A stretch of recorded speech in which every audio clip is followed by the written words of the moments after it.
Welcome to my humble little office. My name is R. Keith Andrews. I'm a spiritual guide and paranormal adept. The journey continues today on September 27th, 2023, at approximately 4:20 p.m. PST. Now, I've returned to this world for one primary purpose, and that is to remind people that working together, we can make this a better world for virtually everybody. Now, I bill myself as a spiritual guide because the tools I offer are the exact same tools I personally use in my day-to-day life. And the philosophies of life I talk about are the precise philosophies I actually guide my own life by. These tools have been offered to thousands of clients over the years with varying degrees of success, depending on their own personal efforts. With this in mind, I can certainly say I can certainly say that yes, from everything I've seen, these tools do work. Okay. Now, before I go any further here, do understand I was asked to look into this whole thing about how to live with somebody with dementia. Now, like I mentioned, this is not my forte, so I had to look up the basics on what kind of symptoms are we looking at. Okay. Fortunately, in this case, it's actually relatively easy to work around. And let's see here. We will start with shadow and sun. And I'll come back to to start with, we have shadow and sun coming in with the gold. And therefore, this is the link to Shadow and Sun's live stream. So do drop in, give it a listen. If you like what he says, give him a thumbs up and do subscribe to the channel. Okay, and then share the daylights out of the thing. Okay, then we have Joe Stewart coming in with the silver. And Nathan with the quantum show, he's in with the bronze. And Nathan, this is your live stream. So guys, again, take a look at this stream and have a listen. If you like what he says, give him a thumbs up, do subscribe to the channel, and then share the daylights out of it. It's this cross effort that we're putting to work that is going to be the backbone of changing the way this world is running. And we have Kevin Whippiff coming in with honorable mention. Now the thing is, when we look at dementia, okay, first and foremost, from what I found out, and again, this is pulled off the net, I recommend you do not use Google Doctor or Google MD, okay, to try and figure out what's wrong with you. But since I'm not about to go to a doctor, and much as I apparently have some of the symptoms of dementia, according to doctors, I'm perfectly fine. Okay, as in memory loss, get confused, get lost while you're doing things, which I do. This is why I only go to certain areas. Oh, thanks, Nathan. Yeah, this was the one I picked up from the Paracon back in 2018 down in Skagit County. Okay, and there it is on the back side of it. And to make matters better, it's a good enough cup that I actually don't have to go running off to get one every couple of minutes. But dementia itself seems to be an issue of the mind just simply stops connecting with reality in a standard fashion. Living with somebody like that can be complicated. There is no question there. But do understand, as long as you can take the time to figure out what their new world is looking like, living with them and helping them cope with the current reality may not be as difficult as you've been led to believe. One of the things you have to remember here is they're no longer looking at the world the same way you may be. Now, I'll come back to that in half a second because I forgot to mention, Joe, I notice you now have a third guide. Well, this kind of brings to bear what we were talking about originally. The moment you get the first one, the ones that are lined up are going to come in. So what's happening now is you've got your primary guide that is telling you, here's the way the world is working. Here's what you can do with it. Then you get the younger, enthusiastic side and the wisdom of the ages, as it were. Lord Reproduction, how we doing? Glad you could join us. Now once you understand, or once you accept the way that dementia works, it may not be as difficult to cope with. We are told the moment that somebody starts suffering from dementia that you need to put them into a home. Sometimes this is absolutely necessary. Okay, but I'm a firm believer that if you can work things through, if you can help the person stay focused, then keeping them active is far better, in my opinion, than putting them in a holding tank. Okay. Now, when I mentioned, I may have some of the symptoms, and here's what I mean by that. Let me just call it up again. There we are. Whoop, that's not what I wanted. Oh, that's because I put it over there. There we are. Okay, now, comment on where are we here? Early signs and symptoms are, which means I'm completely hooked, and I'm reading straight off of the net here.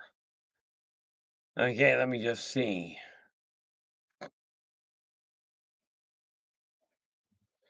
I'm looking straight off the net. It says here, some of the signs and symptoms: forgetting things or recent events. Got that one down. Losing or misplacing things. I do that regularly. Okay, getting lost when walking or driving. Why do you think I don't drive very far anymore? Being confused even in familiar places. I've run into that problem in the past. Losing track of time, that would indicate I tracked it in the first place at all. Okay. Difficulty solving problems or making decisions. In all honesty, I actually don't find myself with that particular setup. And then we've got difficulty performing familiar tasks. That one I don't have a problem with. Misjudging distances to objects visually. I've had that problem since I was a child. Okay, so much as these are all symptoms, according to this, I'm pretty much already hooked. Okay, but if you're living with somebody and you're seeing some of these symptoms, you may be dealing with that sort of setup. But again, go to your regular doctor and have them diagnosed, have them really taken a look at.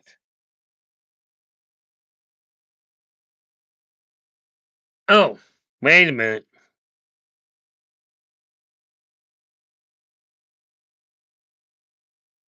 Okay, give me 10 seconds. Daniel, critical issue. That might, if the light is blinking, it's watch after.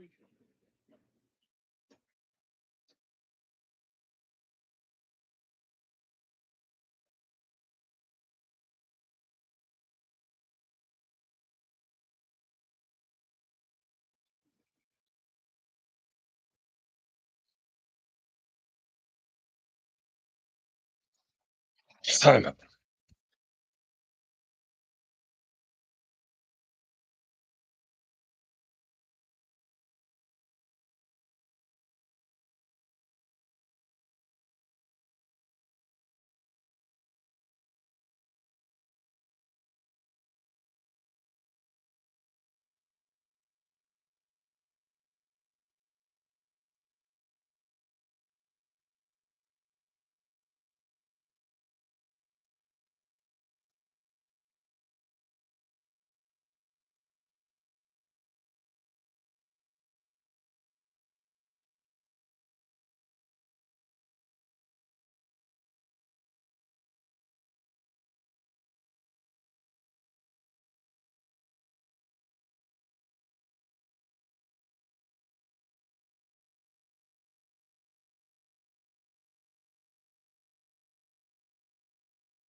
Try that button and see if that helps.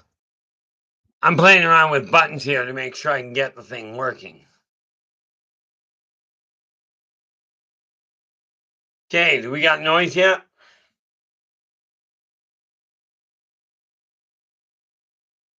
Perfect. Shadow, how you doing? Perfectly, Shadow. Yeah, apparently this little mic.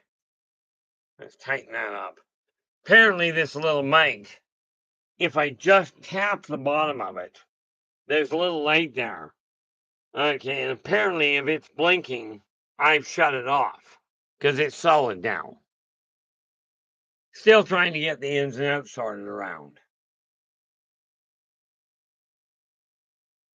Now, Felix, how you doing? I'm glad you could join us, and I absolutely agree with you, Felix W. It's absolutely difficult seeing a loved one go through that. You watch somebody whose mind is running beautifully, all of a sudden start to falter. You do feel sorry for them. You feel really lost. Try it from there, and no, don't do that. Okay, I'm just looking at this.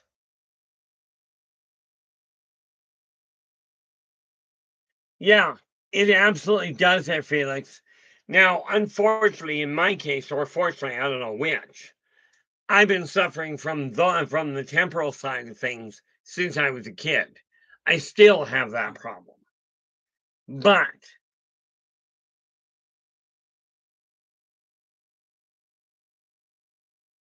the thing we have to remember is that they're going through a very trying time for them. And in all fairness, they are likely really struggling to stay on top of things in the first place. You may find it difficult to cope with their scattered disposition. Rest assured, they're having an even bigger problem. So I mean, this is what we're looking at. Now let's get a couple of these things out of the way. Put that there. Okay. Move my water bottle down there so I've got it where I need.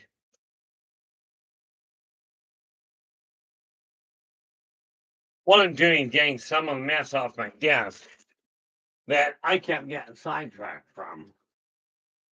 But now it's a question of getting up and back where it belongs. But when you're dealing with somebody with dementia, understand something very important here. They're now seeing their world in a very different fashion, and they may be having more trouble coping with it than what you think. And yes, it's frustrating from your standpoint. Absolutely. From their standpoint, it's probably even more so. So it does take what you've got to do, as near as I can tell from what I'm looking at, you've got to take the time to figure out what their reality looks like. The moment you do that, you'll find communication with them a little easier.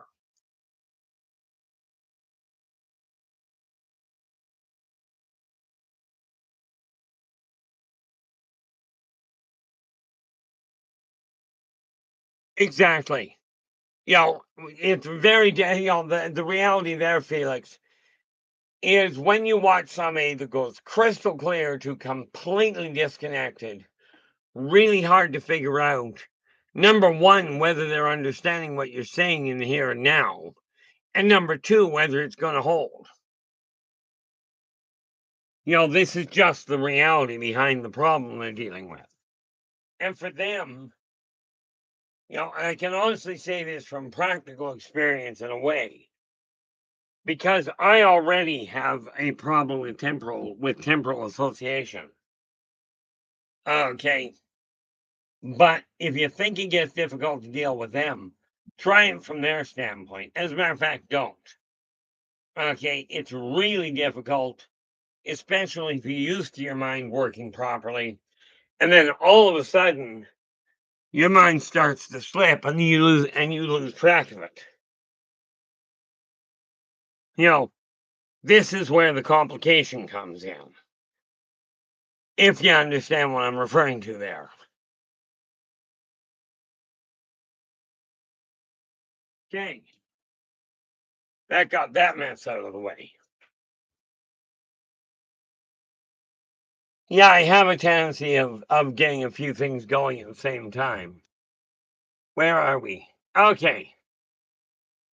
So right now we're looking at that. And just a real quick reminder, on Friday we're going to be looking at the alpha race.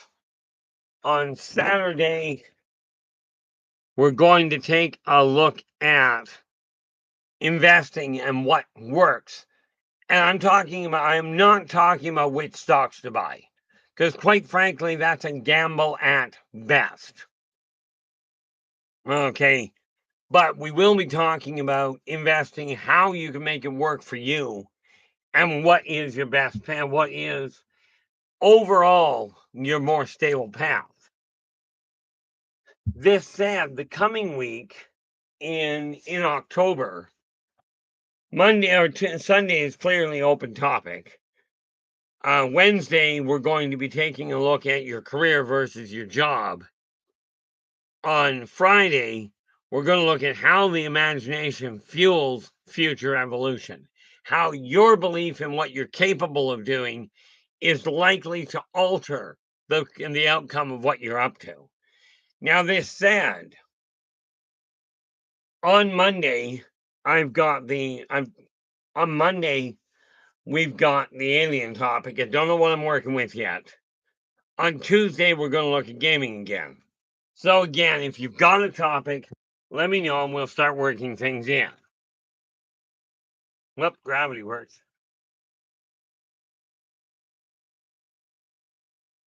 But when we're dealing with dementia, and by the way, dementia is only one aspect of the complications we may well be working with. Anytime you have somebody's mind who is not, and which is not connecting quite right, it becomes very difficult to watch. And this is why I say hats off to those people that have chosen an industry to work in to help these people cope with day-to-day life. It takes a staggering amount of effort and patience. And yes, it is no wonder that family members have struggles with it.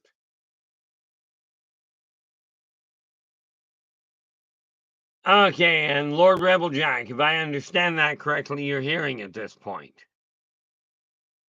I hope so. Yeah, it's fun trying to remember how to actually do things here. Perfect. I gotta remember if the light on the bottom of this, now if I show you the bottom of this, that light has to be stable. If it's flashing, apparently it means I'm on hold. But it doesn't take much to set it off. So now what I'm looking at, when we look at dementia, when we look at Alzheimer's, when you look at senility, when a loved one's mind starts to slip, there are a couple of things I have found you can do. Okay. The more you work with them to actually concentrate on things, the stronger their mind is likely to remain. Because you got to remember, what's happening is the energy flow is getting low. So, in order to compensate for that, you simply have to help them think a little bit and, focus a little more on something. I was dealing with a chap with a severe stutter. And as he put it, do understand he stuttered really, really heavily. But he told me flat out the best way to help him is not to finish his words for him. And this, quite frankly, from what I can tell, applies to somebody suffering from dementia. Instead of jumping the gun and going, I know what you mean, ask them to slow down or encourage them to slow down and think before they make the rest of the sentence. Yes, it will take patience, but by doing that, you can actually improve your connection with them without a whole lot of stress.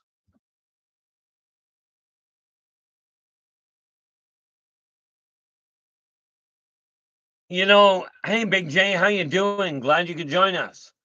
Here's the thing. I found this out years ago.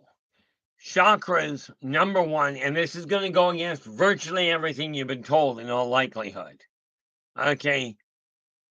I was taught the same thing, only I got taught it after I learned about chakras. Chakras, we have been taught, run right down the middle. Problem.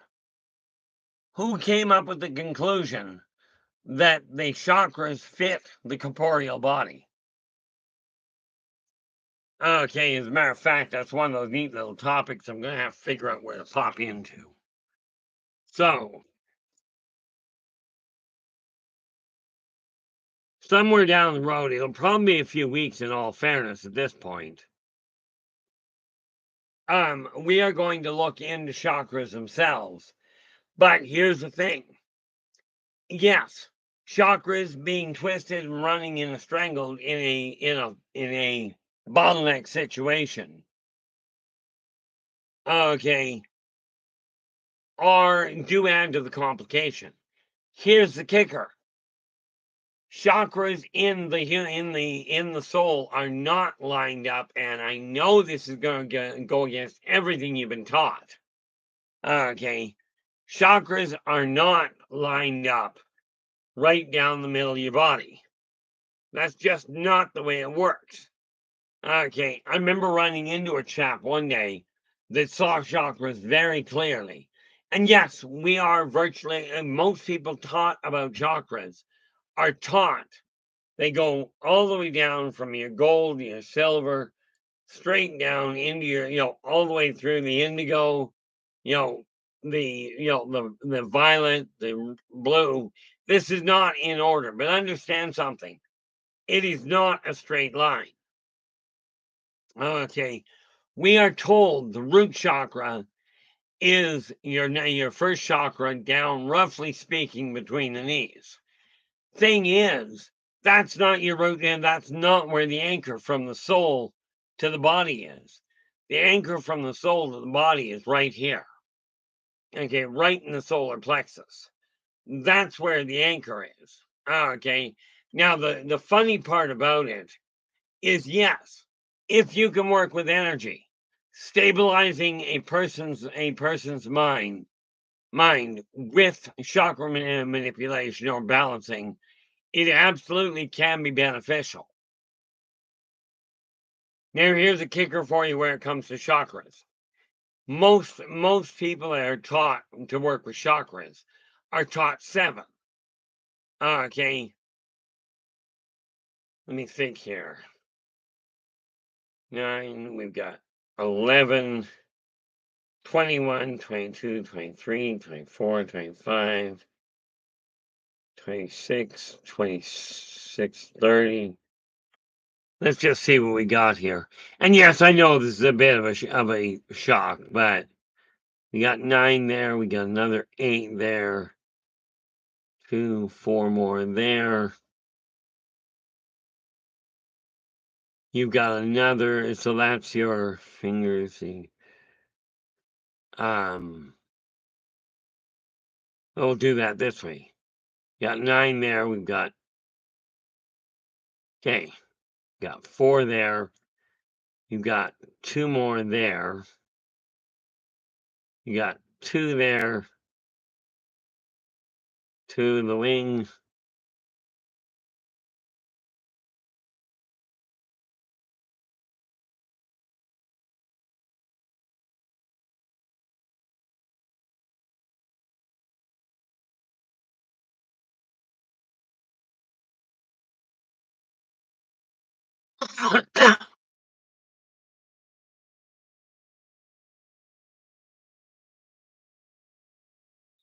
Okay, so we got 9, 17, and 29, 30, 31 right off the top.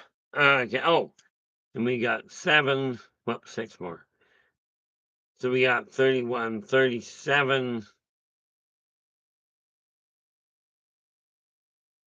Okay, 9, 17, 29, 30, 31. Okay, right off the bat without any functional effort, I've just listed off 39 chakras that I work with, not just 7. Whoop, gravity works. What do we got? Ange, how you doing? Okay.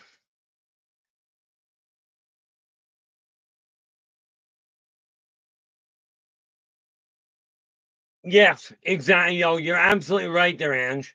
Ange is just adding all nervous system and to the holographic system. Funny part about it is, and it's really good in Doctor Strange. Okay, every one of the panels that you've been shown, be it an MRI, a chakra, the chakra fields, the nervous system, doesn't matter. Every one of them are just bits and pieces. They absolutely are, Ange. It was actually by opening a client's foot chakras up that I actually managed to pull the young lass out of a wheelchair. Okay, after, as it turned out, about 3.5 years.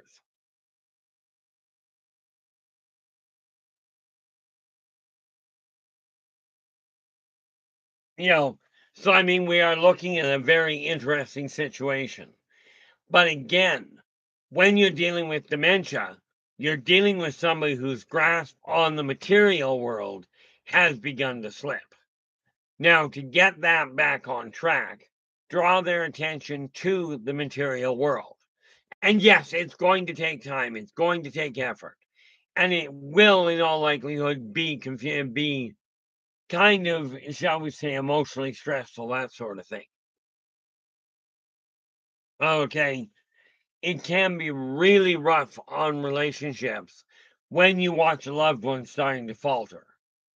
Now, we could be facetious and just go, well, close your eyes, you won't see them falter. I would not recommend that personally. You know, but I'm looking at this and I'm going, the chakras are extremely important, but we have to understand something. Dementia is a faltering of the physical brain. There's a short in it somewhere. And by utilizing more of the logic, by sitting down with them and concentrating on things, even if this means getting a book out and having them read it, it is still a way, and I mean having them read it out loud. It is still a way to activate that mind a little bit more effectively. Okay, so I mean, we are looking at a challenging situation at best. One thing you have to remember is just because they're suffering from dementia does not mean their brain isn't working. It means their communication skills are a little hooped. Oh, it absolutely is in Big J. Just I recommend doing that in the summer, not so much in the winter because it's really uncomfortable.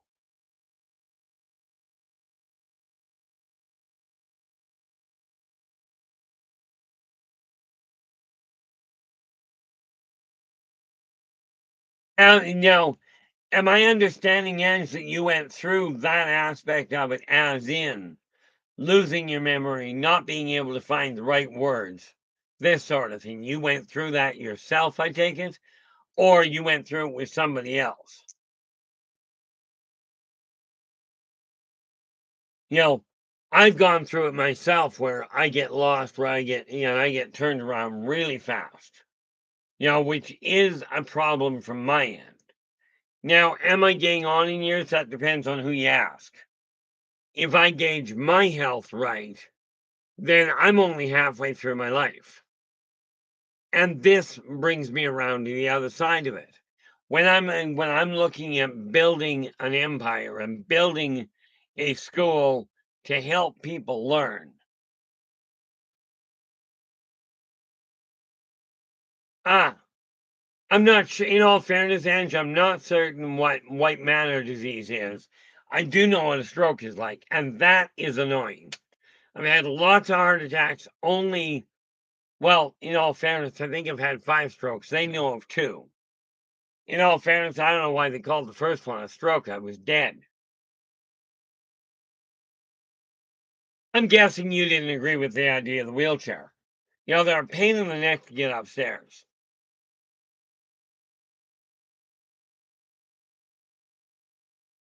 But the fact that you're not in a wheelchair, give yourself a pat on the back. This is an excellent thing. Now, I am looking for something here, and I'm not entirely certain what it is. Although I can tell you that's going to be a problem.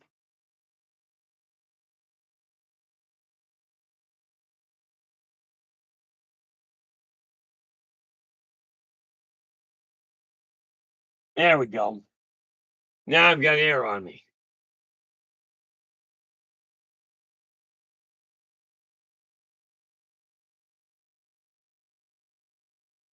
Well, yeah, as much as there are problems, modern doctors are way too fast, in my opinion, to remove major organs. Okay. Because the problem there is, as you've already surmised, the liver was doing a lot more than just filtering physical toxin. That ultimately is the big issue. I do hate the hiccups. Absolutely. And one of the big things that I have found is that when you stay focused on healing, on getting back on your feet, despite what the doctors may tell you, okay, you can end up in very good shape in very short order. I always liken it to the idea that, according to the scientists, the bumblebee, that funny little, black and yellow thing, okay, according to scientists, the bumblebee cannot fly. The repetition of the wings, the air displacement, the weight of the bumblebee's body, all say it can't fly. Unfortunately, nobody bothered telling telling the bee. Same as you. You've had a stroke. I had a stroke. I had a stroke. You had a stroke. We all had a stroke. Let's not. Okay, but the fact is, they say this is what the outcome is. Now, I will tell you this: doctors are, at least I've found, doctors are pretty good on the diagnosis, on figuring out what's wrong. They're by no means perfect, but they are pretty good at it. Prognosis, as in telling how long it's going to take to straighten something out, not so much.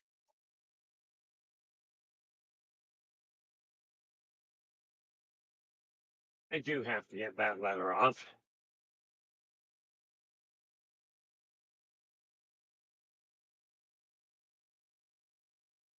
Well, I'm guessing you're not walking and running at the same time.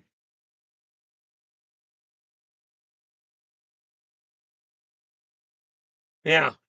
Andrew's going, I'm walking, talking, running, and meditation. Told the doctor to jump off.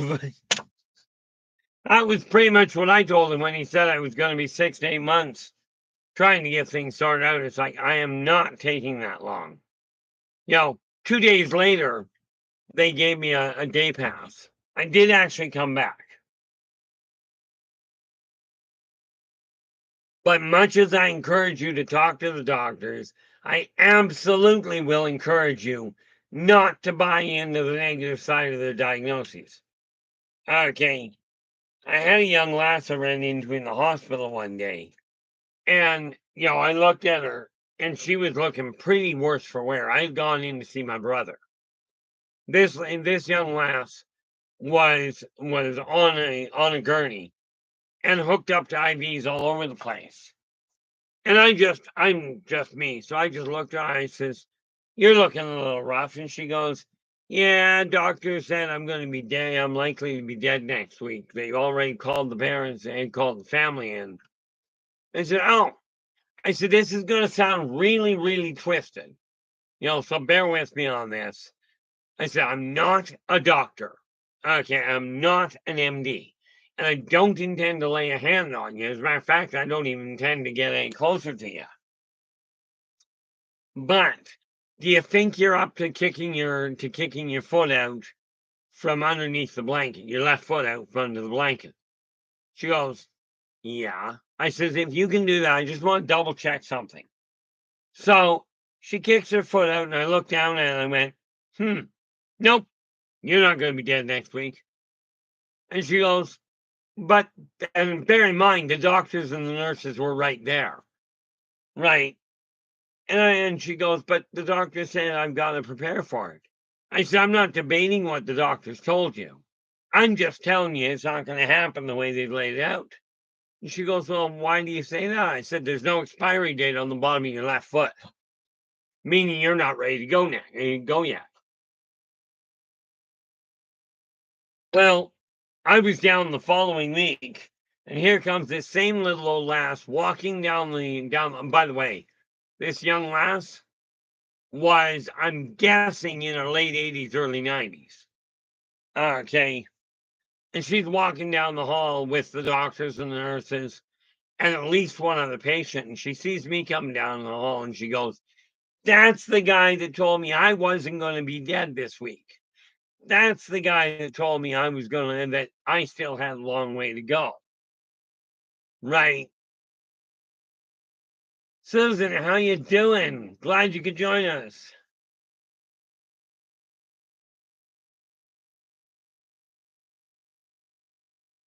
Okay. I don't know what they're teaching your friend.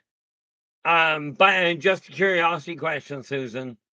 Is your friend in a wheelchair at this point? I'm betting dollars to dollars she probably is.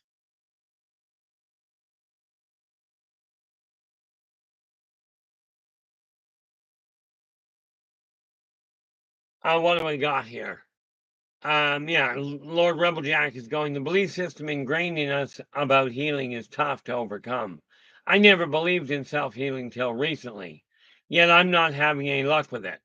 Okay, we will get to that momentarily. As a matter of fact, where are we here? Okay, I'm going to suggest this. Now, this is in addition to whatever the doctors are saying. Okay, whatever the doctors are saying, still follow through what they're doing. Okay, but when you're talking to her next, okay, because her mind is still there. She may be having trouble talking and what have you, but the brain is still working. While she's sitting in the wheelchair, get her to move her feet. And I mean, just simply, if she's got a foot on the mat, on the support. Oh, perfect. Okay, absolutely, Ange. We're not exactly going very far. If with your friend sitting in the wheelchair with her with her foot on the support, get her to just move it forward a little and just lift the feet up a little, just on the ankle. I can't show you my foot, but I am not a contortionist. But if she just moves the ankle this way, and that all that is starting to trigger the regeneration of the nerves. Now, the doctors will flat out tell you this isn't possible. Myself, I'm telling you it is. I've done it.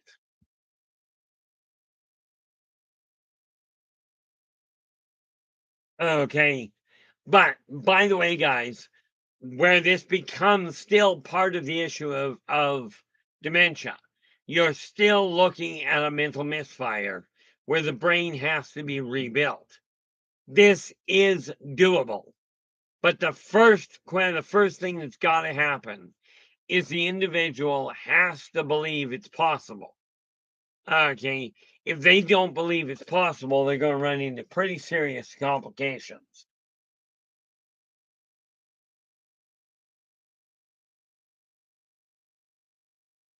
Okay. Now, is it reparable? The answer is yes.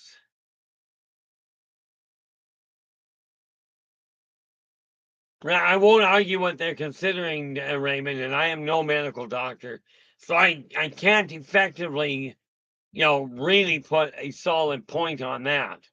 But I will tell you, whether we are talking about dementia, diabetes, whether we're talking stroke, whether we're talking about Alzheimer's, all of these things based up here are reparable. Okay, you think about it. Now, let me ask you guys this. I'd love to see the response of the chat room, in all honesty. Do you believe that if one person can pull something off, then another person also has the possibility? Susan, quit asking for the miracle for your friend. Okay, thank her guides on her behalf for providing that impetus to change. Okay, now here's the reason I asked that. Thanks so much, Sir Jack. Okay, I had a stroke. I'm still working on the recovery, but I haven't put any effort into it. Okay, I was diagnosed with type 2 diabetes. 2 months later, they couldn't find it. I was diagnosed. I was one step shy of being legally blind. I'm no longer in that category. Okay. And of course, I had that really fun one. Oops, he's dead. Ship him to the morgue. I didn't agree with that one either, so I left. So I'm telling you, if I can do it, and I'm going to steal a line out of centuries back. All that I do, thou shalt do, and more. Meaning, what I do, you can do as well. But it starts with believing it's possible. Okay, and this is why I am now starting to do the legwork. The government turned me down, so I'm expanding things a little further. And frankly, I got told something really neat. The only parapsychological, school in the area has closed. Meaning the fact I'm looking at opening a new one, where yes, I intend on teaching people what I do. Okay, what you do with it afterwards is up to you. Okay, the trick is helping you understand it is possible. The power of prayer, Raymond, whether we call it the power of prayer, the power of meditation, the power of affirmations, call it tomato soup for all it matters. Okay, they all accomplish the same thing. Okay, but yes, the one thing with a prayer that people have gotten and have kept backwards for time immemorial. But in all fairness, the pastors and priests that are actually passing this method and this belief on were taught the same thing. You're taught to ask and you will receive. This is just blanket wrong. You do not ask, because the moment you ask, you're providing the possibility and therefore the reality of failure, of lack of attainment. Thank your God, thank your guides for already providing you with solid health. Okay, for providing you with a stable mind. I voices. The answer is categorically no. Now I'll get back to the question. I voices asked, Keith, does Jesus heal everyone that prays for it? The answer is no. Okay. And no, it is not because anybody is more special than the next. Okay. It's a question of, if you believe that his energy will assist you in healing, then it will assist you in healing. Problem, we are taught all you got to do is walk into the church and ask God to heal you. This is not the way reality works, but it is the way that the priests have put themselves on a pedestal. Okay, and that in and of itself is the problem. By the way, Raymond, you're absolutely correct. Proactive, not reactive. Start taking care of you now before it becomes a problem. Now, for those of you that either are suffering from dementia, or for those of you living with people that have the same problem, it's going to take time to reconnect with them, to really look at them and go, okay, Your mind's a little bit hooked, but it's not the mind. Do not kid yourself. This is not a mind problem, except the link between the brain and the vocal cords to communicate is where the hiccup is. Okay. Now, I will tell you that when you start looking at, and I've got to surmise here, iVoices, that you're a firm believer in Jesus, in God, in that whole trilogy, in that whole Trinity. And rest assured, so am I. The fact of the matter, the fact that I don't go to church has nothing to do with my belief. Not entirely correct. It actually has a lot to do with it. But when you accept the fact that that added energy can help heal your body or heal your mind, that's when you'll start to see the changes happen. Okay. Now, there are exceptions. And I will put it to you this way. The young lass I pulled out of the wheelchair, she told me flat out, before we even started working on her, she told me flat out she didn't believe that it would help. But her mother did, so that's why she came. You know, that's just the reality of where life is. Okay. But can you put your life back on track? Absolutely. Where it comes to dementia, where it comes to Alzheimer's, the more you can get the brain thinking, the more you can get it working, the better off you are. Okay. Now, for instance, and it's just a thought.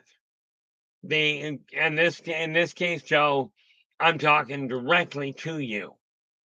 I strongly suggest that you talk to your parent, to your dad, about what he's going through. Find a good solid language course where at the university, at the college, even if it's long distance, doesn't matter. Get him studying. Okay, get him studying another language. Where is it? Where did that funny book go? White book. I'm looking here and I don't see it. Doesn't impress me.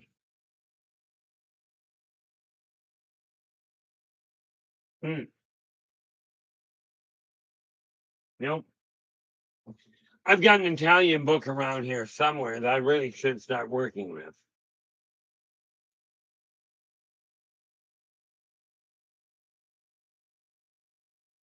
Okay, leave that alone for a bit. But when you're dealing with somebody, what have we got here? Jack, how do you approach the time shifts they go through in those ailments? Number one, and this I can tell you from firsthand experience, when they start talking about time and you know it is off, politely correct them, guide them back to the reality of what time they're dealing with. Okay, do not make the mistake of going, you're wrong. That's not the way it is. Because understand from their standpoint, they believe wholeheartedly that's where it is, what time they're working with. Okay, if there is a way that you can give them physical proof, as in a digital clock, when we're talking about time itself, a digital clock will help when you go, look, I understand you're having trouble with it, but here's the time everybody else is working with. And show them the digital clock or an analog clock if they know how to read, or for that matter, if you do. Okay, this will help them get back into track.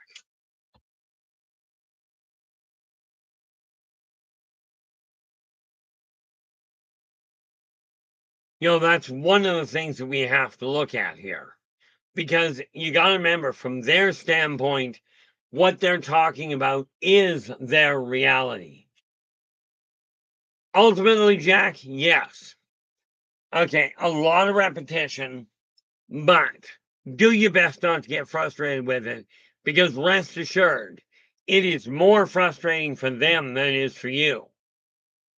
Okay, I had to come to the conclusion myself because I was diagnosed with something called temporal dissociative disorder, meaning I physically cannot track time. Okay, so I just came to the conclusion if somebody tells me the timing is wrong, okay, timing's wrong. I just don't argue it. It's like not a surprise.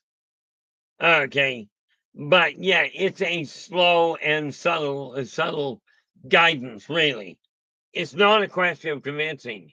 It's a question of just informing them that yes, that's the time they're seeing, but this is the one that virtually everybody else is working on. Okay, most of them will do their best to acquiesce and work with you. Sometimes you'll get a stubborn one, and there are variables in every situation. Okay, that's just what you're going to have to work with.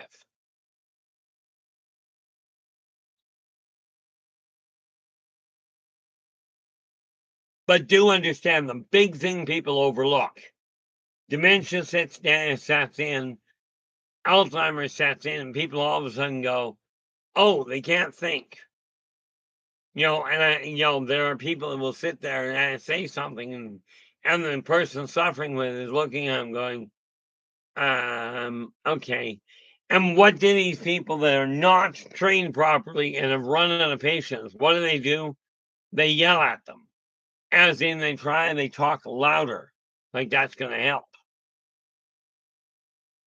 But I will tell you, Susan, I am a very firm believer that your friend that is in the wheelchair. Now, let me ask you this, and this is literally a direct hands-on thing. Two major factors.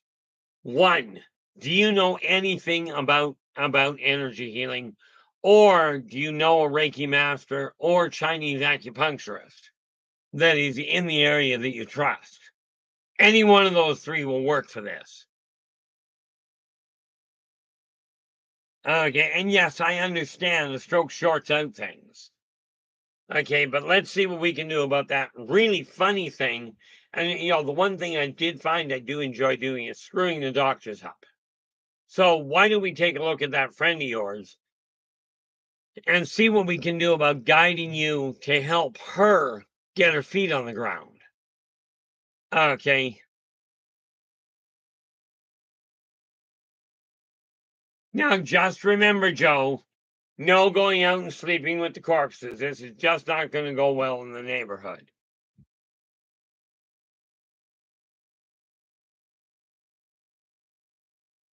Yeah. Well, and what you do with your dad, okay, Big J. This is going to sound really cold, so please don't take it that way. Is your dad still with you? Because I have a problem telling you who's still alive if I'm not right in front of them. Knowing which ones have passed away can be a little bit of a kicker. But, you know, and like I said, not trying to be cold, but is your father still with you? Oh, that could be interesting there. Jack's going, they're doing pre-Halloween greetings. Oh, well, belated, but my sincere condolences. I lost one parent I lost back in 2016. The other one I lost the July before lockdown hit. But if you know anybody, and this is to pass on to anybody you know that has had a stroke or that is dealing with somebody that had a stroke, when they are simply mumbling, okay, when they are at a point where they're trying to communicate, but all they're getting is a little bit of a mumble, take them back. When I'm talking about reteaching them to speak, okay, take them back. And quite seriously, if you don't know how to do this yourself, you can absolutely talk to me. I'm not trained, but I've had some rather intriguing success. Okay, but get a hold of a speech therapist. Okay, and get him starting to work with monosyllabic words, as in and, hi. Okay, even though it's mumbling, learning how to project that wind flow through again can help immensely.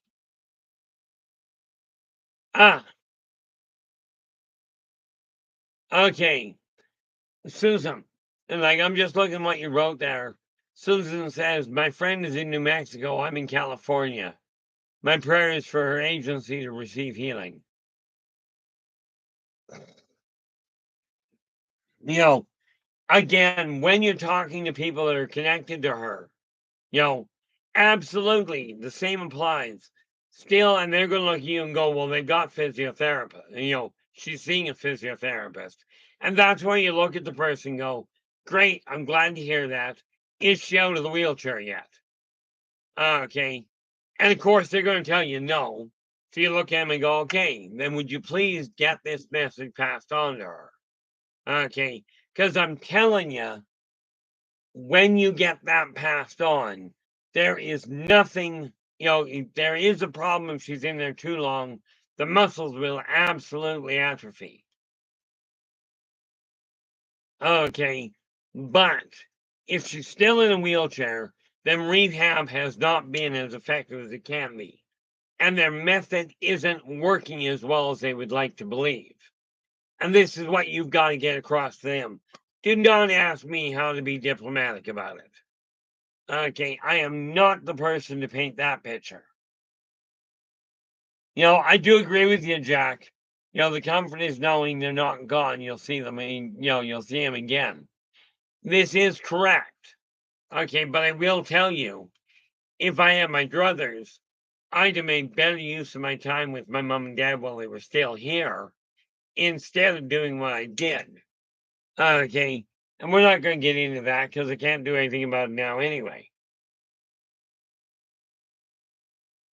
But dementia is a misfire on the information ladder, not on the brain itself.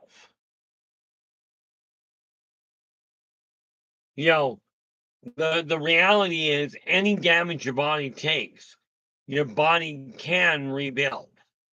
Okay, and I know this from an absolute certainty standpoint. Most of it because I've gone through it. You know, but, and I realize in your case, Susan, that your friend is in New Mexico. You know, and I understand she's having trouble getting around and what have you. Hopefully, you can still she can still communicate at least to a degree.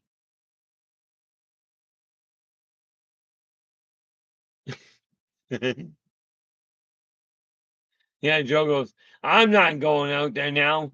I'm staying upstairs. Lights are out there right now and are moving. You know, the neat part there is if you watch the lights, you can actually watch them go from one tomb gravesite to another. They're visiting their friends. And bear in mind, they didn't have to die at the same time to get along. Okay. But one of the biggest things, the more you work with somebody's mind, even when they're dealing with dementia, Alzheimer's, any of the myriad names that have come up, the moment you get them using their brain more consistently, the better off they are. Now, why, pray tell, am I mildly dizzy? Other than I'm moving around too much, I'm moving my head around too much.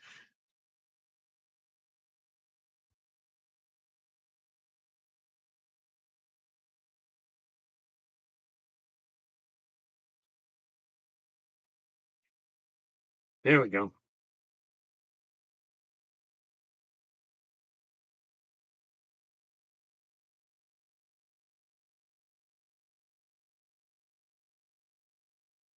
Oh, I'm definitely working on that. That's what this is. This is still half full of water. The coffee, yes, I drink a lot of it, but it's primarily water. Like with my coffee, I only actually use 1 tablespoon per 12 cups.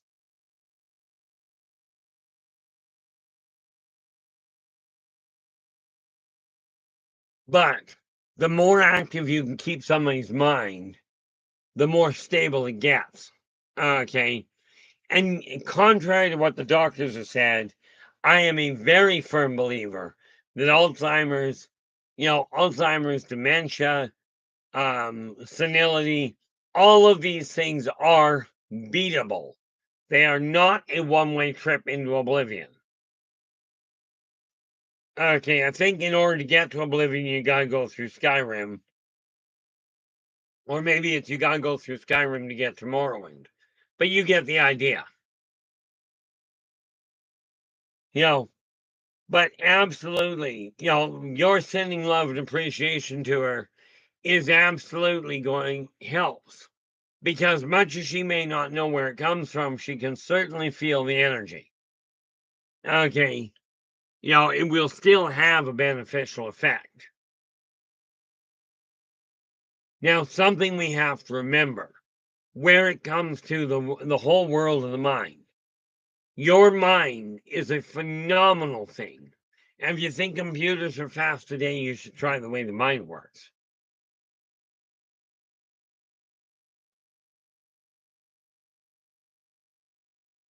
Jano, thank you so much for sharing your time with us. And we will certainly do our best to drop in you're going online, obviously. Where are we? Oh, that's Sunday. No, it is not. I'm gonna have to pop in and see what I got going on here. So we grab this and we go tickety boo. What's that?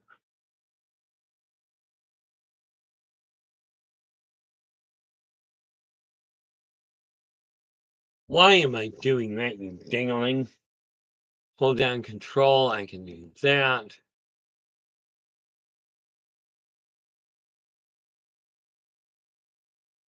And it's opening up the channel I need.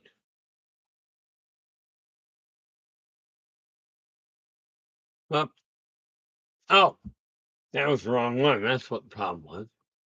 Shadow, where are you? Missed it. There we are.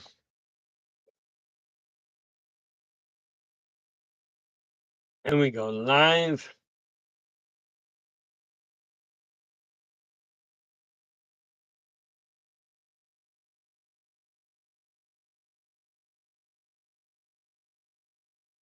Just taking a look at where we are.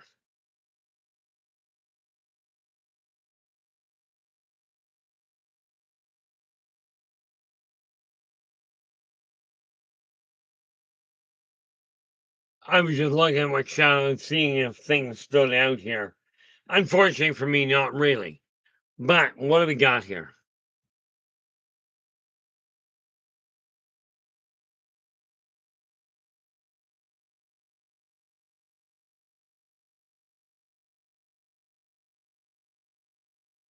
Holy mackerel, is that ever fantastic there, Susan? Well, happy birthday to your son. Okay. And I love this little piece of information. That your son, your quadriplegic son, has turned, he's become a husband and a father. This is fantastic. Okay. Couldn't be better news. My older brother used to help rehab quadriplegics to live independently. Okay. This is fantastic. It's going to be a lot of challenge, and you really got to give his wife credit. Obviously, you know this. Okay. Clearly you're aware that the wife has to really have a wide open heart to deal with this. But this doesn't mean that your son is of any less value at all. Now, I will tell you this, and I know this goes against everything you've been taught. Okay. I understand he is a quadriplegic. I got one question for you, though. Do any of his fingers, toes, or any of his limbs work at all? And I mean, even if he's got his hand closed, can he even just move the finger just that little bit? Okay. There is a reason for my asking that, by the way. if you've got even a little bit of connection, you can build on it. Now, am I going to paint this great big beautiful picture and say it's possible to get him out of the wheelchair? Honestly, he's likely stuck in a bit of a mess, but there's nothing stopping him from improving his quality.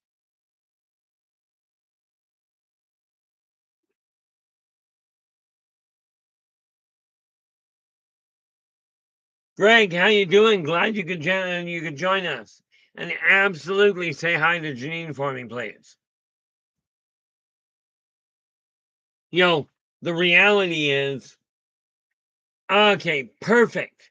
If he can use a joystick, then quite frankly, you can get more mobility in that arm. I know this for an absolute certainty. Like I said, my older brother, before he passed away, used to teach quadriplegics how to be independent, how to live an independent life. Okay. And yes, I am absolutely willing to point out how to do it. Okay. One of the things I'm looking at where it comes to getting things moving in this whole issue of getting my world working properly is to take people that the doctors have turned around and said, you're beyond help. Okay. I am a firm believer that most people can attain a better style of living. Now, with your son having the use of a joystick, okay, then you can. Now, it's going to take work on his part, okay, but if he's got use of a joystick, clearly put the arm down and basically probably uses mostly his wrist or his thumb. Okay, one of the two is the most likely. But as long as he's got some mobility, he can translate that and change it, and improve on the quality, on the maneuverability. The other thing that you got to remember is whatever you do when he starts to make the move and to make the changes, absolutely let him take the extra time to do it. Okay, because it's that forced issue that makes the connection, that rebuilds the myelin insulator on the nerves that's causing the problem in the first place.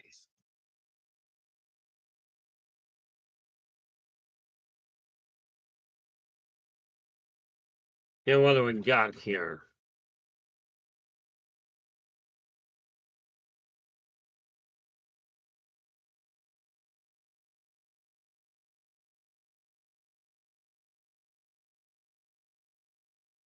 So all in all, we are looking at a way that we can change this world. The people that are, and I know many people tell me, oh, don't call them handicapped because they'll take offense. If you're in a wheelchair, you've got to hold up. Whether you take offense to it or not, I can't do much with. Okay. But it's like I told my other half, she was off on an interesting bend. And I looked at her, I said, look there. I said, understand something. Like it or not, you cannot see what's going on with you being blind. It doesn't work that way.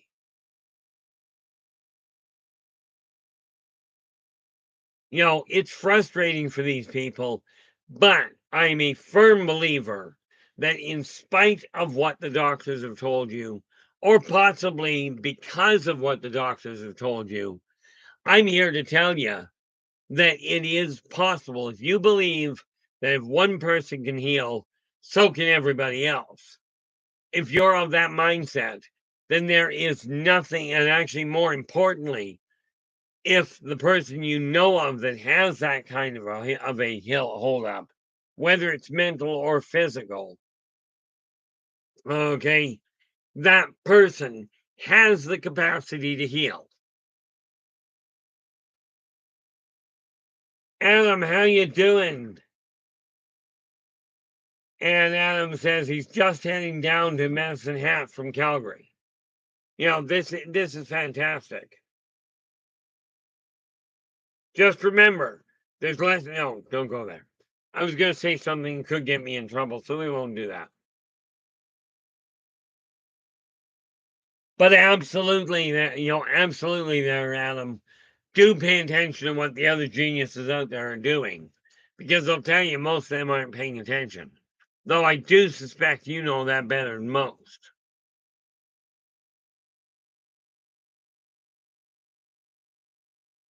So I'm looking at this.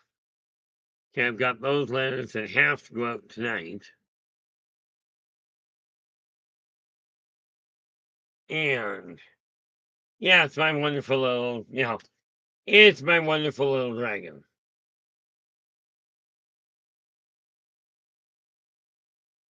That was a near disaster.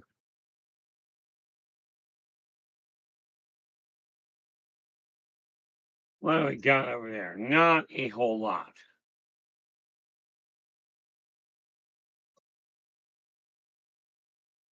It stood up here for a reason. I can't for the life of me remember what the heck it was. Okay, all of that is where it belongs.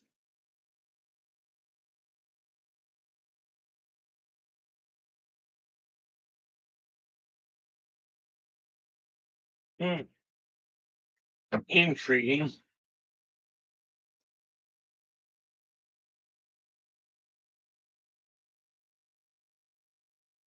Nope, what is that? Ah, okay. Ah, this funny little book here. Like I said, get your mind working. This book, I'm not entirely certain how I ended up with it, but it is written strictly. Okay, I think what it's called is Laura Cola de Rasputin. I believe that this is Rasputin's oracle, but this one, like the Oracle of Rasputin, but this particular book is written in just Italian. Okay.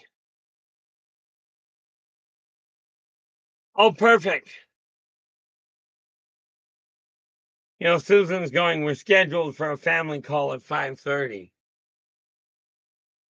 If you're in California, you should be getting the 5 minute call pretty quick here. Okay, but best of luck with that call there, Susan. And definitely make sure make the most of it. But like I said, when you're talking to them, get your friend, even if all they are doing is moving their hand just a little more. Okay, and I mean just a little. As long as they can get a little bit of pressure. And one thing that somebody close by can do is if they put their hand in the person's hand, in the one with the stroke, if they put their hand in the stroke and tell your friend to squeeze the hand, the person that didn't have the stroke will be able to sense if there is pressure being added. If there is, okay, tell her, okay, tell her to push a little harder, because it's this repetition of physical work that is going to make it possible for her to regain the use of her body. Okay, I only need one pen out right now, not three. Like I said, I keep having to organize things just to make certain that I stay on top of it.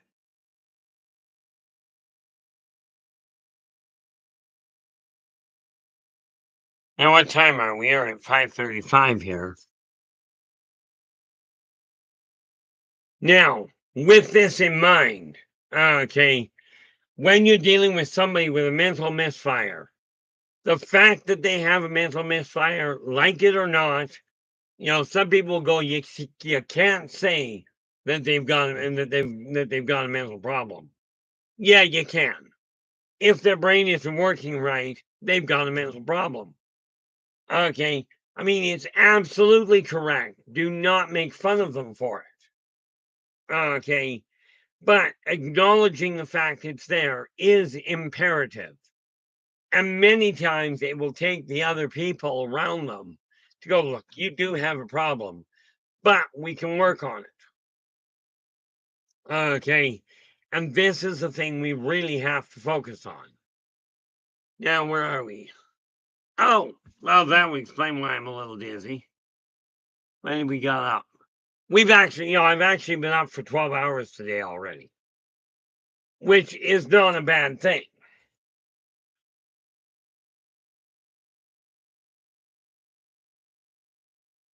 Now, one of the things we have to remember is that if you feel your mind isn't working as well as you'd like, it's time to start doing something about it.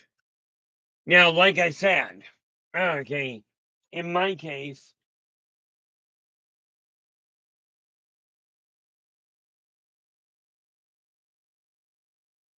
I'm starting to push my reading again.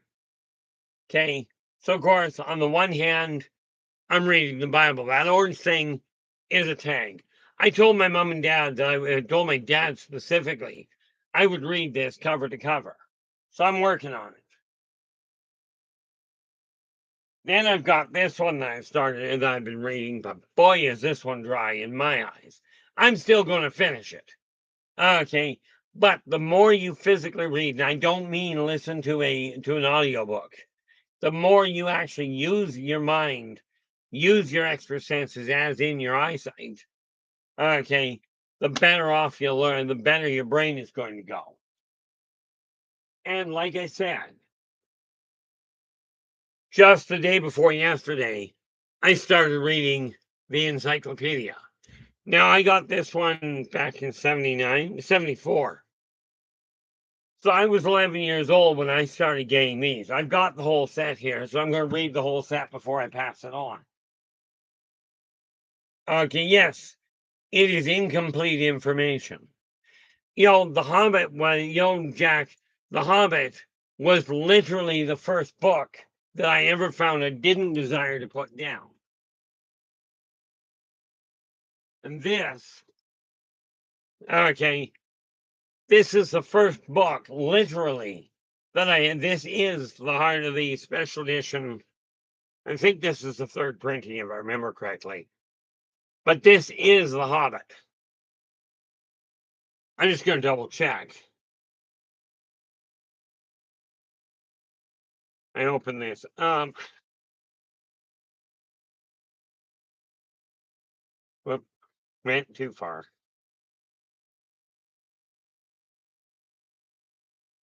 Copyright 1966.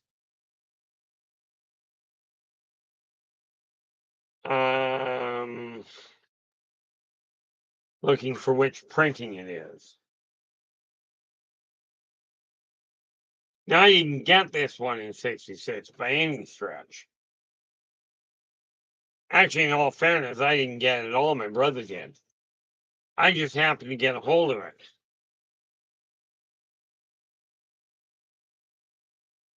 So I look at this, and there's the map and the whole 9 yards.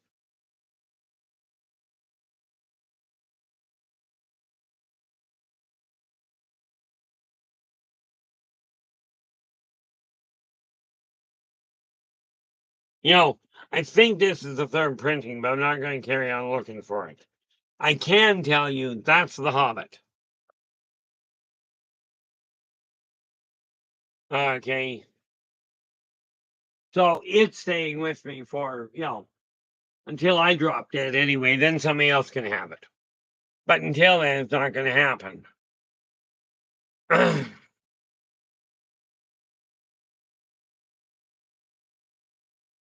I haven't. I think I've heard the name before. My brother was the reader. Myself, I'm not. But I am doing my best to get back to it. See, and here's a neat little thing. I've written 8 books. This one was written by my little brother. Okay.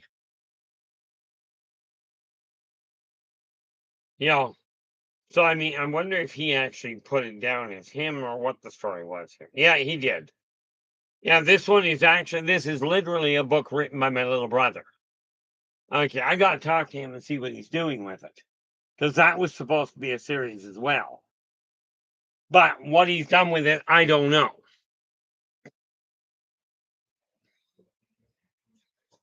You know, and yes, there are a lot of things going on that I'm starting to really push. Okay, one of the oh, that reminds me. Put that there.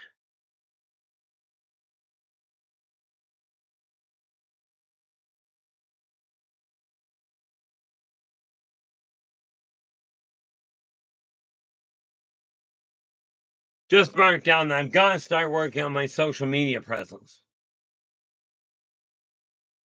Oh, Jack, in all fairness, I'm quite happy with it. The Yldrbacian Chronicles, I actually wrote the outline back in grade 10. The fact that I've got 2 out of 3 of them, or 2 out of 12 of them really written, is amazing from my standpoint. But I'm now making great strides. Like we were editing today, and we solidified another 8 pages. I've got about 30, maybe 40 pages left to write. As a matter of fact, I can give you something a little bit more specific on that. Let's see if we go to book 12. It right now has 364 pages written. I've got room to make 400. Okay, and there's 2 chapters that haven't been written at all, and another one that I've got to expand. So I am looking at a fair chunk of writing still to do, but I know what I'm doing with it. Okay, and that's one of the things I'll be dealing with tonight is reading the tail end of where the one chapter ended, because I got 2 chapters in the middle of it that I just have to get written. Okay, and it's just that way. Now, what do we got? What minimize that? The reality of it is I am currently writing 23, 23, 25. I'm concurrently writing 29 books right now. There is no shortage of writing material for me. Oh, and by the way, for those of you interested in the interactive books, okay, that asked me about the rare written interactives, I started putting them to paper. Well, more to the point, I started putting them to the computer in order to track it properly. But you're going to get the reader the way I'm looking at it. Okay, now let me ask you this, because I'm going to ask you, and I'm going to take off and get coffee, and I'll be back. But my coffee's just up front. With the 3 books, with the interactive books, okay, I've got 1 or 2 choices. Either tell you not what the character is. I can either write a page that says this is what the character and what the character's abilities are. Okay, take your pick. Or I can go, here's the chair that you can sit in. Pick the chair, and that will tell you what your character is. In your eyes, because I know which way I'm leaning, in your eyes, which do you feel would be more enjoyable from an interactive side? Get the option of what the character is, or just okay, you've got these 4 chairs. You can pick one to sit in, and whichever one you sit in will tell you what your character's abilities are. Okay, then you carry on through the show. I'll give you through the book. I'll give you a couple minutes because I'm going to get my coffee, and that's just not open for debate. I will be back right away. Think about that. I'd love to hear, I'd love to read what your comments are in the chat room here, in the stream when I get back. Give me just a couple of moments.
And we are back.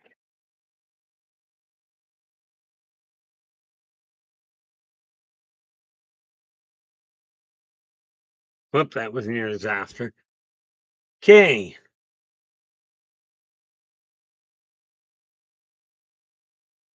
I appreciate the input there, Jack.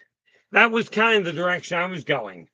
I was thinking I've seen them where you actually literally take dice to make the choices. I'm thinking, if you've just got the book, you can go that way, and then you'll find out what you're capable of. But I've got a couple of ideas as to what I'm doing with it. Like I said, I was given a lot of different ideas from you guys, and this is where three of those books come from. But I know which one I'm focusing on to start with. Okay. And then what I'm going to do, and get this. Okay. I do have a way of connecting them. Needless to say, I figured out a few things about writing. And to think the government told me this isn't viable. I can teach people how to do this. I am not a world-class writer at this point. This doesn't mean I can't tell you what I found out.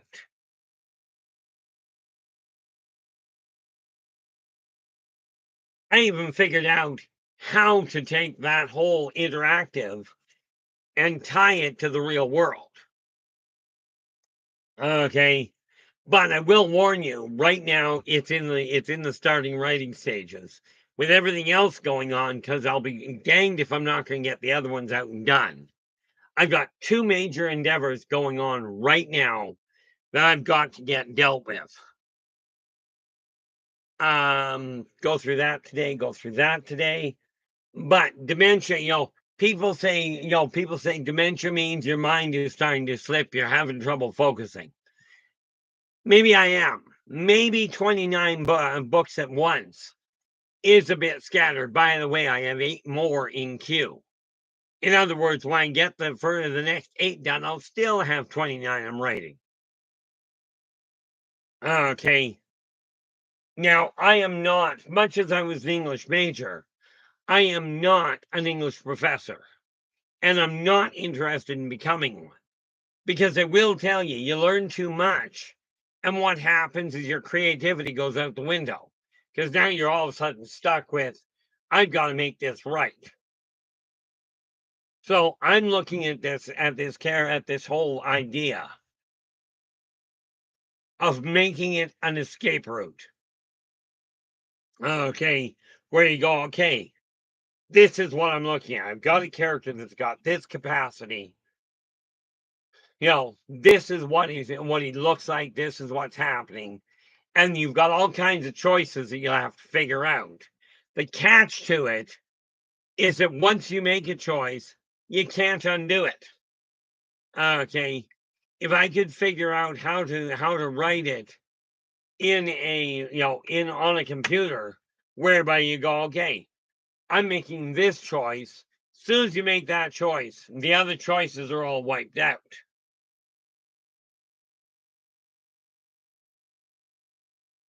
Honestly, Jack, that really is part of the problem. I have documented on Earth. Okay, I have documented either 18 or 20 past lives, some of which other people have identified me through. In other words, I met them and they went, I know you from this lifetime. Okay, and it's been corroborated way too often to just call it, no, that's not real. Okay, but yes, past lives have a very big issue. Okay, have a very big impact. You know, but the more active your mind is, do understand somebody that's got a hyperactive mind may come across as being completely off kilter. I gotta quit doing that. I got a glass table here, a glass desk, and this ring, okay, that ring is sterling silver, which is why it's still existing. I was handed one that was plated silver. I dissolved it in a week.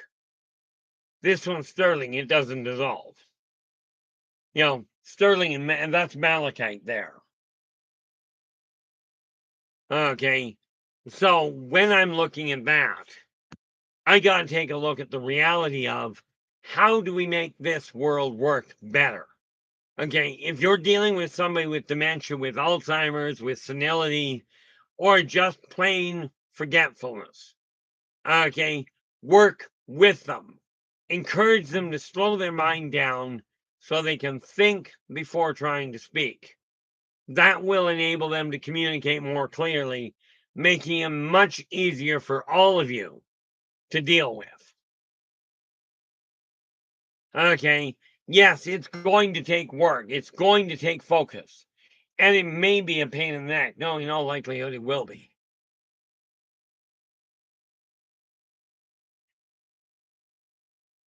Now, I got an interesting, I'm trying to figure out if there is a way of starting to work this kind of a setup on you know some kind of way of setting up an interactive to bring this whole idea, this whole imagination enhancement to the forefront in a functional fashion in short order.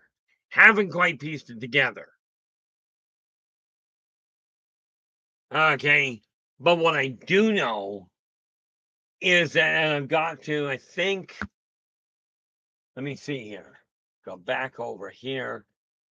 I do believe, what was it called?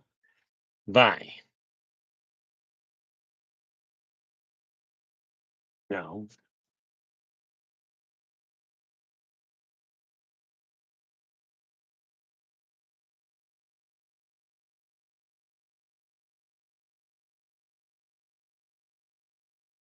Oh, well, of course that ain't going to work.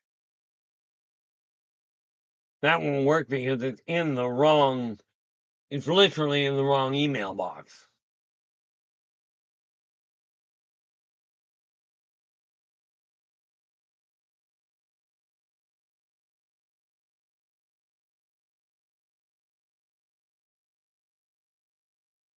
Okay. Gotta take a look at that. I'm gonna have to look at this buy me a coffee thing and see if I can get it moving. Where are we here? Need that. Joe is asking, I just saw a red light dart from left to right very quickly. It looked like it's about 60 yards out. Thought it was a car, but I don't think so. That red light is still in the same spot. Well, that takes it out of the equation of being being a car. However, sometimes what you'll find, curiosity. Now you've just seen this. This out over the gravesite there and over the graveyard there, Joe.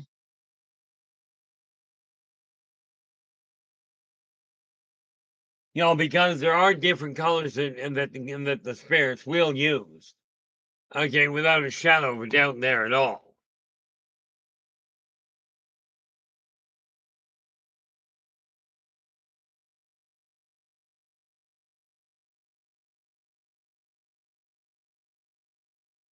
You know, you have one of these really neat homes there, Joe, where you got so much going on, it's a little hard to keep track of.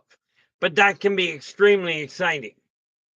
Have you ever, by the way, have you ever pointed these things out to your mom and dad?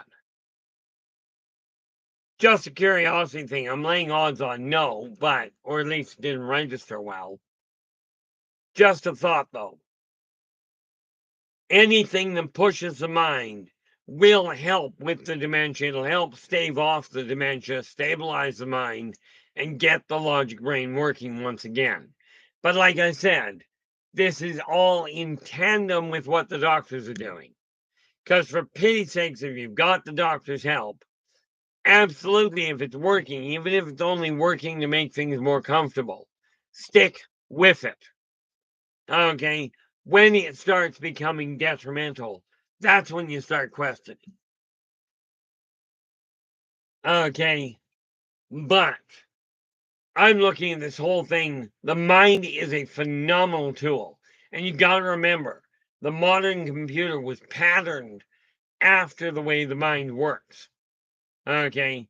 Which is why it keeps shutting down, I think, because there's a lot of people I know where that's the case.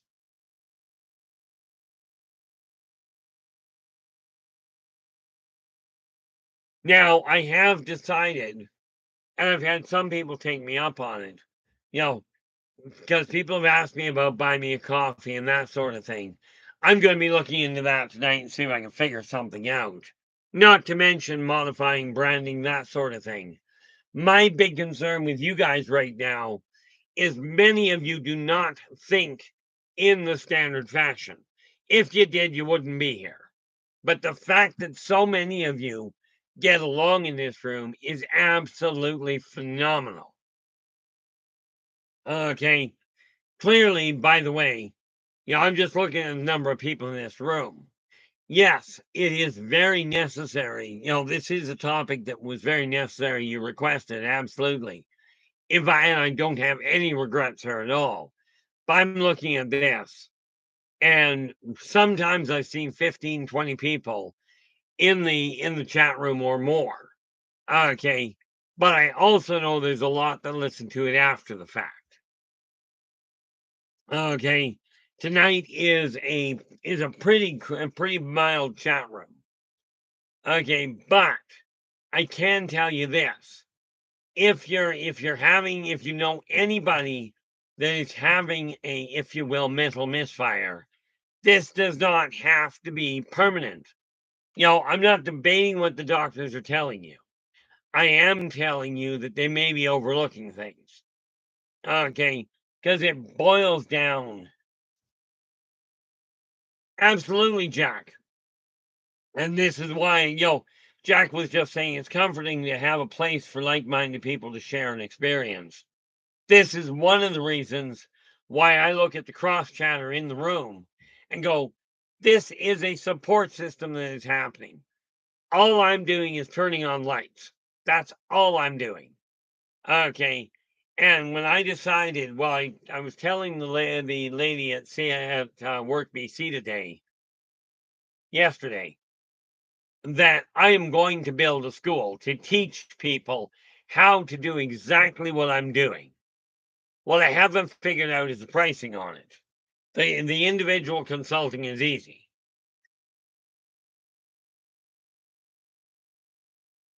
Okay. And yes, I am looking at a number of different aspects, to help people understand. But the majority of what I work with is, in all fairness, it's a life philosophy that has served me very well to keep my stress level at a minimum. I just had to figure out that, yeah, open mouth, insert foot, see if you can figure out how to get the other one in beside it. Okay, seems to work really, really well. What it is time to do is take a look at these ideas and start making them a reality. Oh, by the way, I mentioned I went to a notary public and they told me they didn't know if they do the work. Another friend of mine who happens to be rather connected is looking into finding me somebody local that can actually do that for me, or they can at least point me in the right direction. You know, so I'm going to draw up, one of the things I'm going to be drawing up is just what I understand as the necessary paperwork. Then I'll work from there.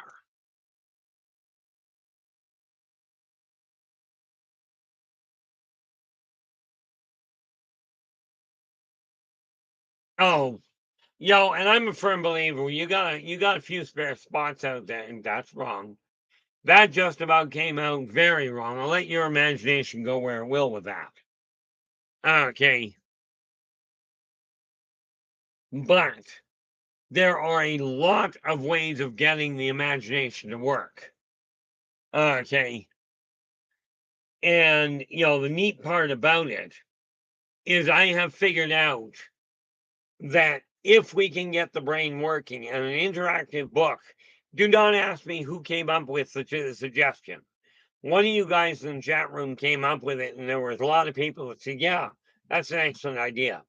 Do you realize that with those interactive books, I can write them in such a way that somebody that is having trouble thinking will be able to read them and make the choices? I'm going to make it simple enough that people with a basic understanding will be able to utilize them. And I figured out how to tie it to the material world. Okay, part of the puzzle being, okay, here's the puzzle, here's the puzzle you're looking at. Now go and find this information out. Go and look up this information or talk to somebody about it. And if you find out, you answer the book.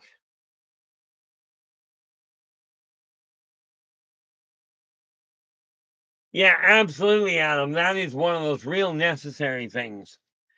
Raymond, that is absolutely fantastic. Sober 12, I gotta ask. Okay, and I realize, do understand. I quit drinking. I used to drink a 26er a night without blinking. Okay. The same time I was doing a minimum of 6 lines of cocaine. So when I ask you what was your drink of choice, it's not because I'm trying to make fun of you. Me, as you can well imagine, if you've got the birth of the wolf pack, Jeremiah drinks rye neat. That was my drink. Now, granted, I drank a lot of it with rye and ginger ale. But I drank way too much. Now I barely drink at all.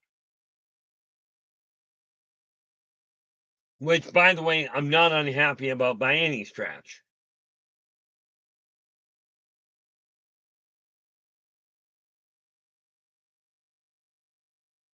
Oh, yeah. And Jack's going, Raymond, when I drank for years, I'd go to political chat rooms on Pal Talk. Yeah, I don't get into politics for a lot of reasons. Okay. Oh, yeah, that would do it.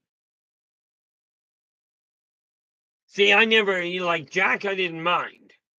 And Jack, I would do once in a while, but my favorite at that point, I was very much a ginger ale drinker, not a Coca-Cola drinker. Tequila, I never did take to. But I will tell you, the one that got me in trouble was I used to drink Zambuca as often as I could get it.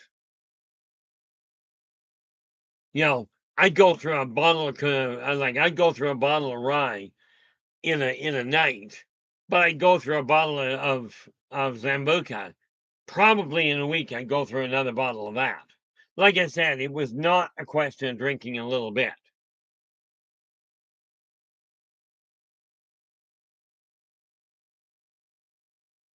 But what I am going to do with the interactive is bring it into a teaching side, if you will. Jack's going, it was ingrained in me growing up, but I let it go and I'm much happier. Absolutely. You ever know, like the one thing I don't miss is that uncoordinated feeling. I didn't get hangovers. Of course, I did discover if you don't sober up, you don't actually get a hangover. But, you know, you notice your brain is working a whole lot more clearly, I suspect. And yeah, a lot more enjoyable. This is one of the reasons why when you start looking at people, absolutely, Raymond. Raymond's going, you channel the energy dark to light. Absolutely. And did you realize, and this is something I will end up teaching people as I go along. That's part of what this is all about. Okay, is taking that negative energy and figuring out how to flip it around.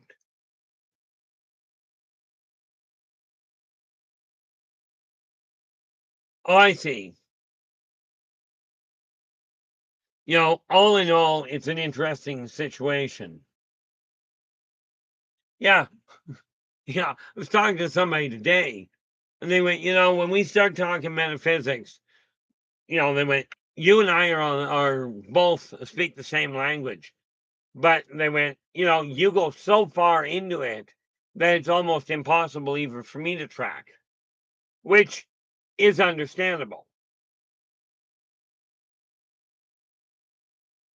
But I am going to find a way to combine the written world, and the written, the consulting, and the practical world all under one roof. Okay, because the reality of it is, by doing that, the more interactive things are, the more senses we can involve. And this goes for those of you that are dealing with people, that are physically challenged. Okay, whether we are talking about quadriplegic, paraplegic, one arm doesn't work, doesn't matter. These are all reparable to a degree. Okay, I am a firm believer that this idea that it cannot heal is way overstated. Okay, but the more active, especially when we look at the people living with somebody with dementia, the more you can get them to think, as in tell them to slow down and think before they speak, and then give them the time to speak. Don't finish the words for them. Okay. Make sure you let them finish their own words. It will take patience, absolutely. Absolutely it does, Jack. This is one of the neat things about Raven's rabbit hole. You can get really sidetracked really fast with it. Okay. So I mean, ultimately, a rabbit hole is a good way of putting it. And Lord knows we've all gone down a rabbit hole. Not physically, but you get the idea.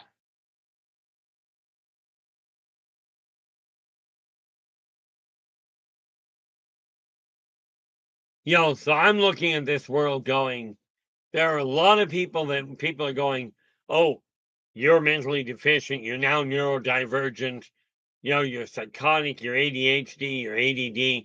I got news for you. Most of the people with these diagnoses, okay, yeah, their brain is working a little differently, but functionally speaking, there's nothing wrong with them, except they haven't been taught to accept what they're dealing with. Okay. For instance, I was accused of being ADHD. The reality is, if you take the list method that we talk about regularly, okay, that will help you stay focused and get things completed. Okay. And I will tell you, if you're looking at it going, well, I haven't been able to get it to bring myself to do it. Even the kids in my own house don't necessarily do it. Okay, so this is not a question of you're in bad company. Okay, it's a question of deciding, okay, I've run around in circles long enough. Now I'm starting to change things. Going to school, I was told I was literally told I was not allowed to take any form of psychology. Wonder if it's visible here. And of course not.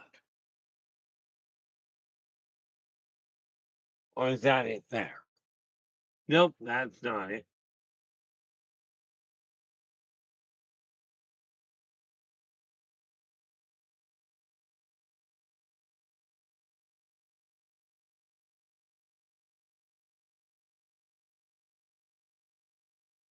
So I'm just looking at some of the books I've got around here. I'm starting to sort things out and actually work with the ones I do know.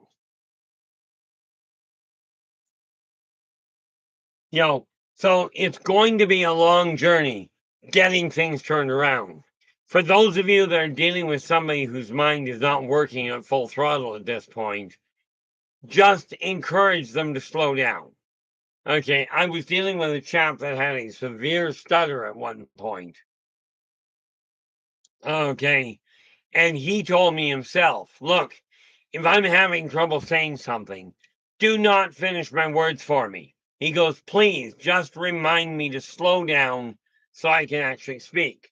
It's the same problem when you're dealing with a stroke victim. Their brain is still going at full throttle. I know, I've been there. But the mouth won't come out right because you've got to slow down and actually focus to get those muscles to form properly. Okay, but it is doable. Okay, it really is doable. And now it's time to make it happen. Because we've been running around in circles. And when I say we, I mean civilization has been running around and around in circles consistently for quite literally centuries. It is time to stop this from happening. Now, here's a bizarre question for you, and I figure I'm sitting here on the stream right now. I may just well drop it in your lap. Okay. If I were to, well, never mind if, I'm going to be part of this whole process I'm under, is going to result in opening a school. It will be online to start with, because quite frankly, I got nowhere physical that I can do it. And financially, I really can't handle it. But in your eyes, is there a market for learning how to actually work with clairvoyance, with clairvoyance? Clairvoyance is the easy one to teach. Okay. But is there a viable market for it where you feel that either yourself or people that you know of or that you've heard of may be interested, given the price is functional?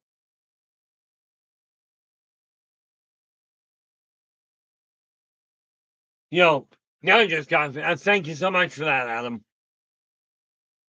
Because I'm looking at a couple of things, not the least of which is setting up, because here's the thing. I am not an English professor.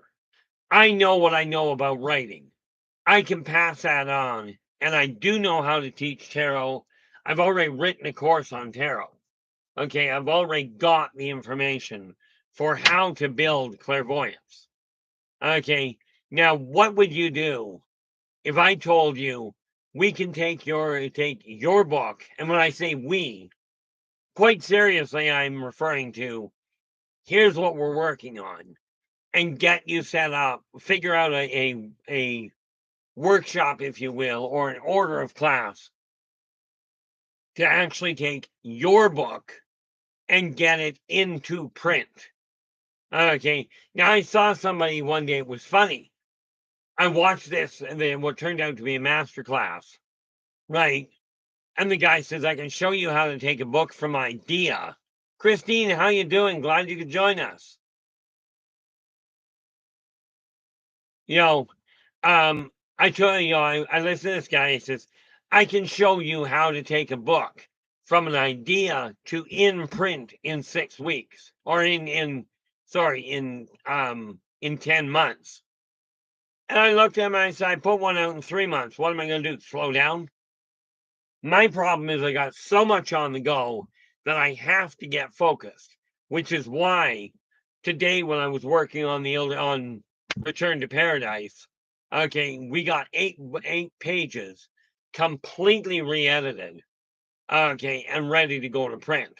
I've got about 30 pages more, okay, and I'm sitting 18 pages. I'm closing in on a quarter done the Races of the Worlds. I'm going to be writing a letter to my artist about the coloring book side of it and get that dealt with.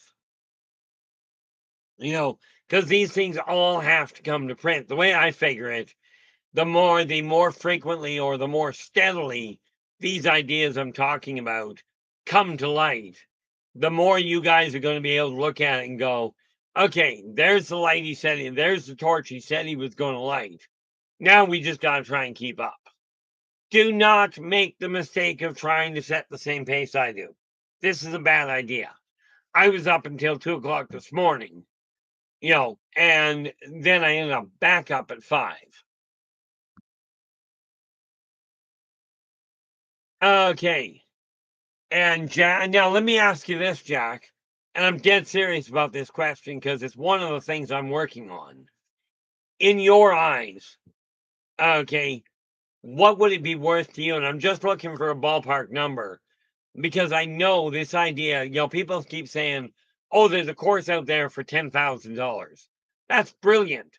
Most of you guys don't have that. Okay. Most people, like in your case, Jack, you've got ideas and you're just having trouble getting them formulated. Now, let me ask you this. When I put a program together to help to help somebody take an idea and work with it and help them stay focused on it, what in a dollar value, what kind of a value would you put to that too? Because understand, when we do this right, you'll be able to take that book, whatever it is, that idea, whatever it is, and find a way to market it and turn it into an income. Maybe not a lifestyle. It may not be, you may not be a millionaire. You just may get your money back out of it. But in your eyes, what kind of a dollar value would you put on that? Because I know I'm not, I was told go with the $10,000 for a course. I'm going like, no, thanks for playing. But, it's not that I don't think I'm worth it. It's literally a case of, I know what the value is. I know what people's monetary side is. And there is a big problem with that.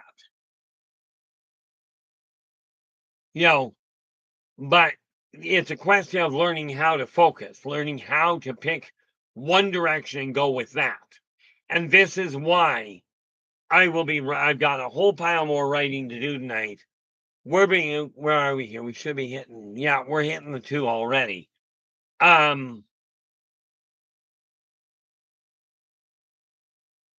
Absolutely. And I know it's difficult saying, I know I put you on the spot there, Jack. I'm going to be doing research in that and seeing what I can come up with as a viable issue. See, here's the deal. My time, I've been paid, like I said, over $2,600 an hour for what I do. I am a firm, like I've brought my costs down to $80 an hour. Okay.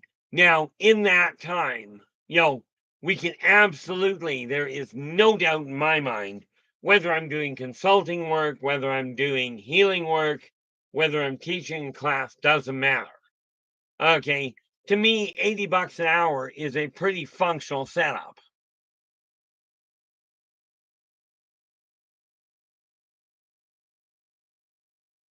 Adam, I do appreciate that. Okay. Yeah. Adam's going, if it's a subscription-based course, possibly a base number of $50 to $100 a month per course. Absolutely. And I like that because it puts it in a price range where people can work. Okay. Now, I can put something together on that point. And what it boils down to is this.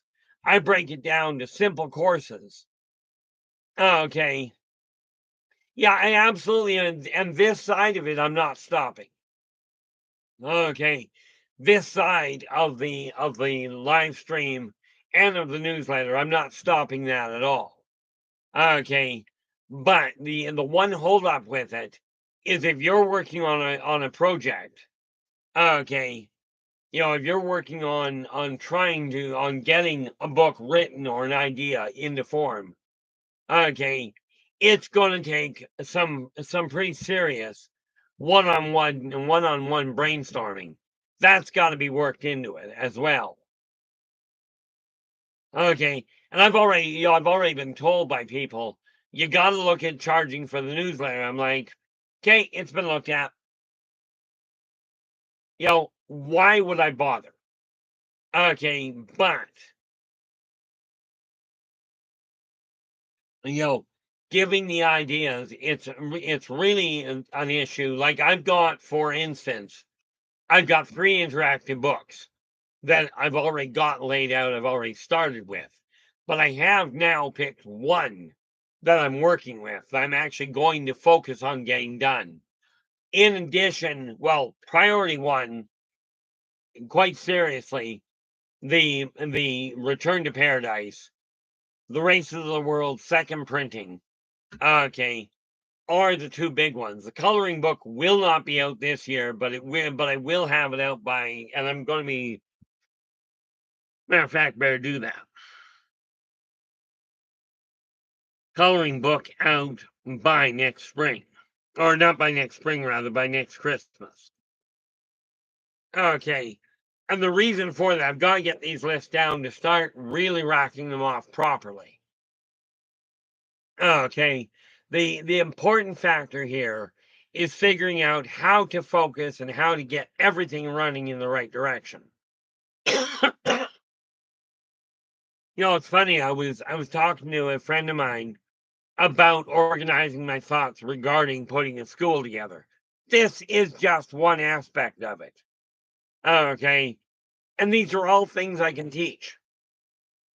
Okay. They're all things that can happen. But it boils down to, what I will be doing is okay, especially where it comes to this little subscription base, as it were. It'll simply boil down to this. I get the money, you get the section. Not if you don't get it, you're in debt. Okay, it's a question of when I talk about work at your own pace, okay, here's what you've got to have done. Okay, if you don't have this done, do not pay for the next step because it doesn't work that way. Okay, you've got to go one step at a time. I found this out the hard way. Okay, where it comes to working on clairvoyance, and the next time we get a chance here, let's see, we are looking at the elephant race on Friday. Okay, so we won't be touching it there. Where are we? The following Friday is how to put the okay. I can pop it in there without a real big problem.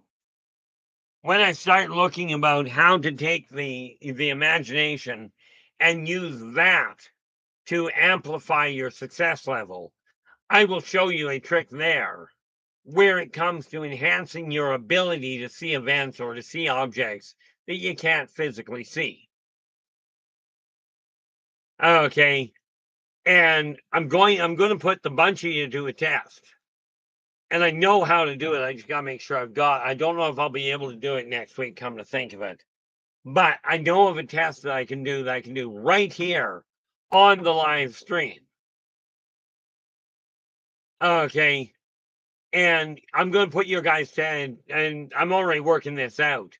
I'm going to put your guys' ability to the test where you'll get results before the end of the show. And I'll be able to tell each and every, well, I'll just do it on a mass setup. Here you go. This is what we're looking at. What do you got? Okay. And I've already figured out how to do it. I just got to make sure I've got the equipment here. With this in mind, guys, if you like the stream, do give me a thumbs up if you'd be so kind. And I'd love to see that. I am working on keeping on top of comments.